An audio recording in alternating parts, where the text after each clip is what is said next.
Right, the last one you marked out was A, doing B now. Now I've done it where the semicircle is on the inside. Probably would have been better off putting the semicircle on the outside, and I'll go through why in a few minutes. Okay, but we finished part A. Right, you wouldn't chop this off yet. You try and do as much work to this piece first before you'd have to chop it off. Fair enough. There is a housing joint here, so you're going trenching down, taking that section out, and then you have to take off that chamfer at the end and cope and saw out the semicircle. Now, there's two main ways to do the thing. I wouldn't start sawing that line.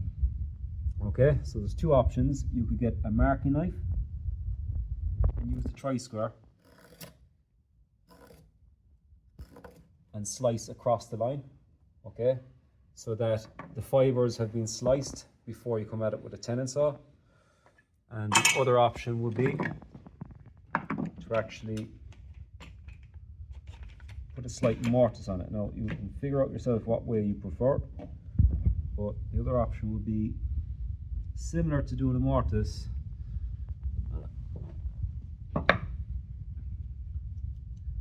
I'm going to slip slightly away from the line.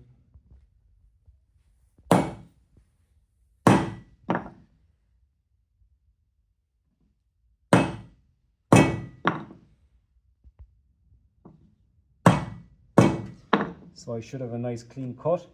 Now, depending on how straight you can hold the chisel, okay, it would be how straight that line is or that cut is. The idea would be, no, it's clamped to the table, so I don't have to use a bench up really here. I could just come here. I've already made a dent, okay, or a V shape there with the straight bit at the line. So the saw has already got somewhere to sit into.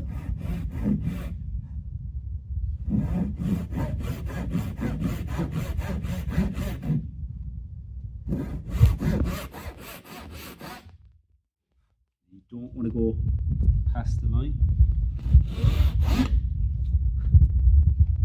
Okay, so my saw had a gap created by the chisel that the saw cut has pretty much started already. With the marking knife, it's only a cut, so it's not very deep, so you have to be more careful here.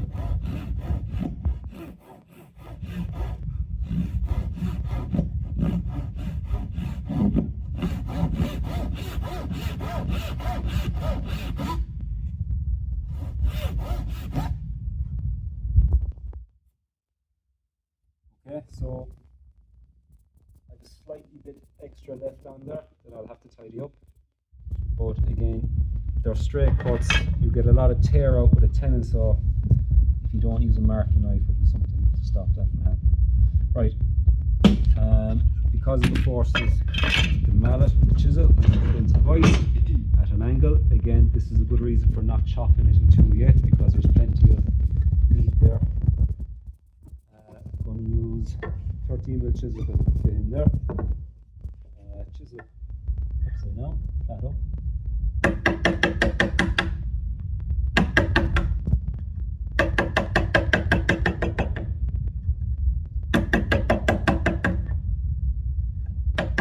Raise back the chisel handle, go a bit deeper if you need to. Flip it around. From the other side.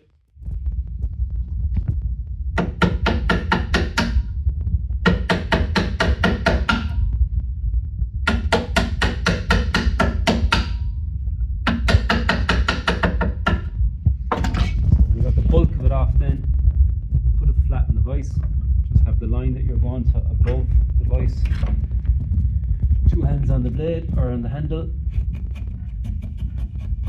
you just jab it in.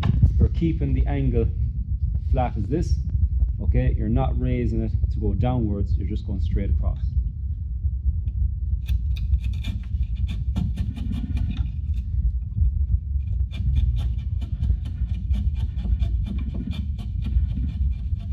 Chisel stops cutting, it means there's no more wood above it, which means you're flat. Don't go past out the other side, turn it around so that you're hitting making the line on the opposite side.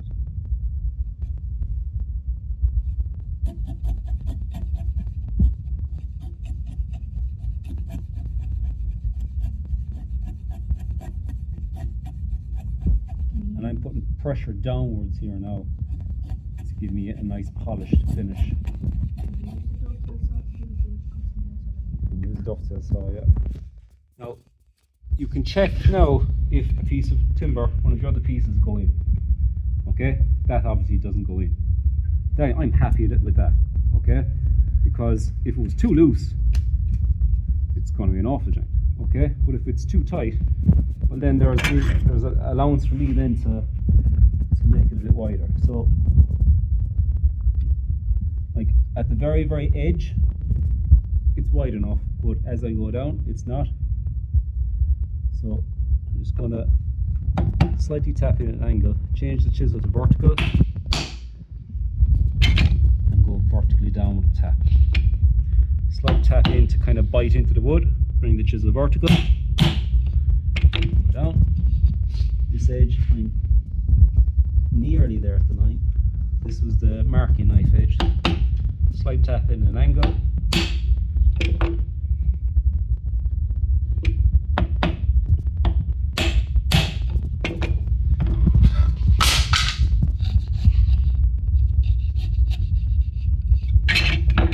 Test it again.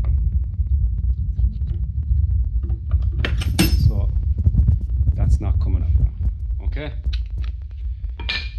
Next bit is the chamfer. So the chamfer. Yeah. Well, if yours are on, it doesn't matter. Like, I would take off that bit of waste. I've got 5 mil waste at the end.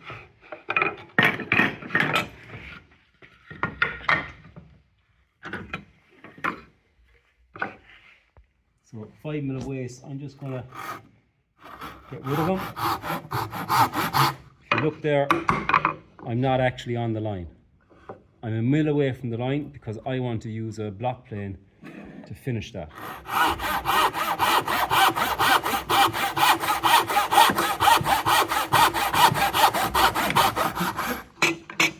And I want to carry that line there across the edge, so now I can see exactly where my block plane should be out on both sides. And I'm going to put it in to the vise, but I'm at a bit of an angle, because if I go straight across, I'm going to tear out or chip out wood.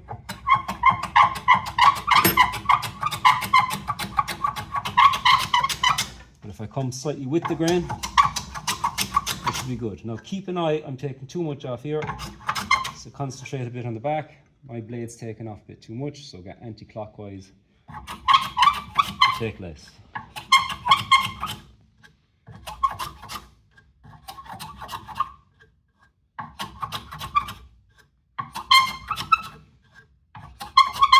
So when you're kind of meeting your two lines that you've marked, try and balance it on the flat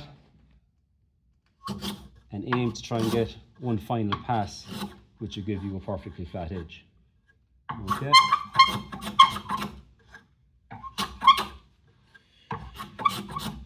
So I'm happy with the chamfer. I'm now going to put it vertical because that's a saw cut.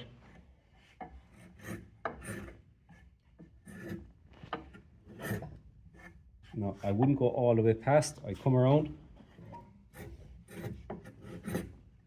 And I come at it from both sides to go down that last millimeter. Now, again, if you weren't comfortable using the block plane, you can come down with the chisel and using your thumb, you're paring or slicing the wood. I come at it from both sides.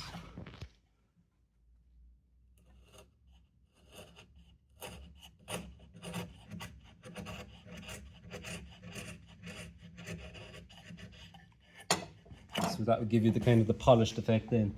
You should see a shine off the wood and you shouldn't see any saw cuts. Okay, so every saw cut has to be finished with a chisel edge. Right, so that's the chamfer. The housing joint now is my semicircle. So I'll chop off other side. So I'm going to chop it off back here for part A. Where's my waist? Right, so that's my waist. Same story. Give myself about 0.5 millimeter extra.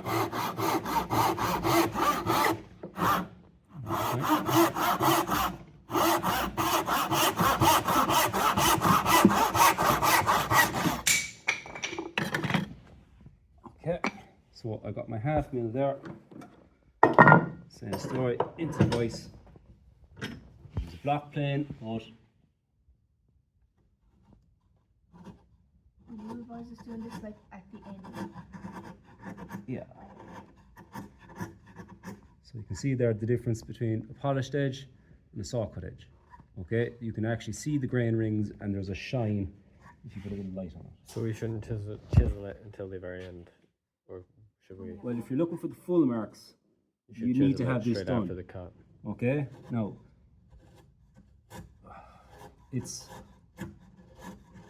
there's obviously more marks going for getting the joinery done. Yeah. But finessing it and getting it all nice and pretty will get you all the marks. This is the makeup piece. Okay, so once you can see all the growth rings and stuff like that, you're good. So that's that fella fully finished. This guy, now again, I would have liked to actually have this still attached with the semicircle on the outside, because I could have it up here and cut up the coping saw easier. Oh, coping saw. So I'll use this with the coping saw. Now, I'm not going to be on the line. I'll be away from the line. Just that slightly.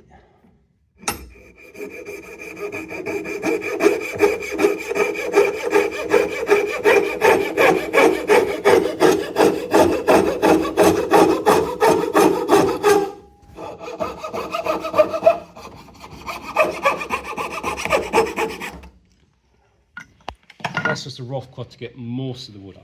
Okay? Came close to the line, but I managed to avoid it. Now, you can't use sandpaper at all. Okay? If you wanted to get this perfect, you could do the same thing with the chisel and slice it and carefully go around. Obviously, this will only work with a sharp chisel. Okay, so you could do that, but it'll be a while before you get an actual round curved surface. So what they want you to use is Spokeshave. Now again, it's a bit low on the vise now to actually catch it. With the Spokeshave, there's two types. There's one with a flat and one with a concave. So for an outside curve, it will be the flat. Two thumbs go here and here into those little divots. These two fingers here, underneath, thumbs there, index fingers at the top. Okay, so you're holding like that. The idea is your wrist follows around the center. All right, so you want to have as little of the blade as shine.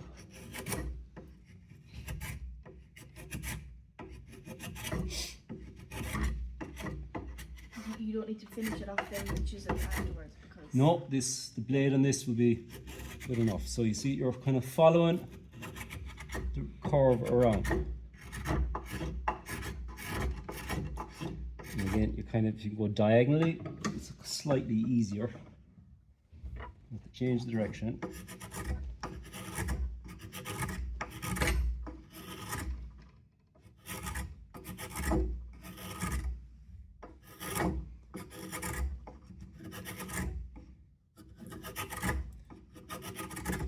Very little of the blade shine, and you're just following it around, and you can only go with the grain. So this is going with the grain. If I was to go back down, that would be against the grain.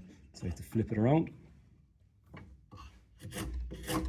get rid of a rough cut.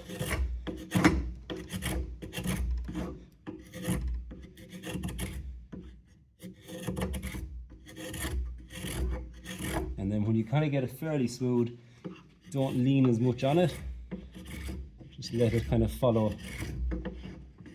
the grainer on. Make sure you don't go past the line. You still want the there. You should just see the hint of the pencil line. You can see like I've got tiny bit of pencil line left over at the top there. Okay, but again, I can see the growth rings. You know, I don't see any lines that represent a saw cut or anything. That'd be fairly good. Be fine with that. Okay, so that piece is finished, and I know that any one of these that's 18 mil will fit in there perfectly. Yeah. So I know this is finished entirely. I can forget about this guy now. And the other one. Okay? Okay. Right, stop.